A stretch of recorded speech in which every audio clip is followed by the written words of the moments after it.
ในปัจจุบันข้าพเจ้าจะบอกท่านเกี่ยวกับวิธีการลงทะเบียนใน1เคมได้อย่างง่ายดายและไวจากอุปกรณ์ใดหนึ่งเพื่อให้ได้รับผลกำไรใหญ่โดยการพนันกีฬา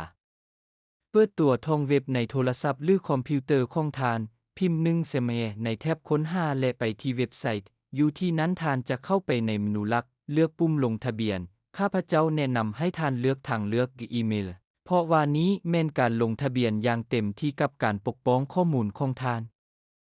ในที่นี้ท่านเลือกประเทศสกุลเงินภาคพื้นใส่ที่อยู่อีเมลของท่านชื่อนามสกุลและเบอร์โทรศัพท์สำหรับการปกป้องสร้างรหัสผ่านที่เข้มแข็งและใส่รหัสโปรโมชั่นวัว19ซึ่งให้200%ให้กับเงินฝากของท่านและกดปุ่มลงทะเบียนค่อยจะออกรหัสโปรโมชั่นให้กับเจ้าในคำเห็นข้างลุ่มนี้วิดีโอ